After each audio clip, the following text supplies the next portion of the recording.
የምንሰብከው ወንጌል እውነት እንጂ ውሸት አይናገርም። እኛ የምንሰብከው ወንጌል ብርሃን እንጂ ጨለማን አይናገርም። እኛ የምንሰብከው ወንጌል ድል እንጂ ሽንፈትን አይናገርም። እኛ የምንሰብከው ወንጌል ጥጋብን እንጂ ረሃብን አይናገርም። እኛ የምንሰብከው ወንጌል መፈታትን እንጂ መታሰርን አይናገርም።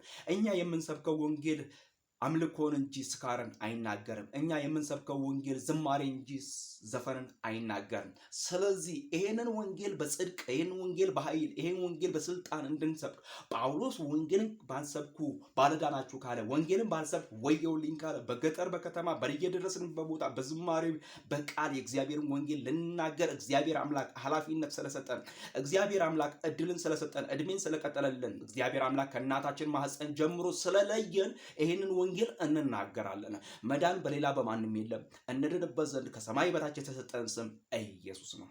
የልጁ የኢየሱስ ክርስቶስ ደም ከኃጢአት ሁሉ ያነጻል እያለን ይሄንን የምንሰራችሁን ወንጌል እናንተ ላልሰማችሁት እናሰማለን። የሰማችሁት ላልሰሙት አሰሙ፣ ያልሰማችሁት ስሙ፣ የሰማችሁት ላልሰማችሁት አሰሙ። መዳን በሌላ በማንም የለም። እንድንበት ዘንድ ከሰማይ በታች የተሰጠን ስም ኢየሱስ ነው። ቀን ያልፋል፣ ጊዜ ያልፋል። የሰው ዕድሜ እንደ እንፋሎት ነው።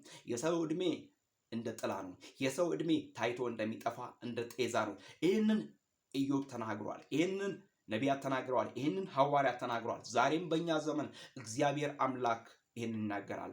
ዘመኑ አልቋል። ባለቀ ዘመን ላይ ያለ ሰው አይቀልድም። ጌታ ለዘለዓለም ይባረክ።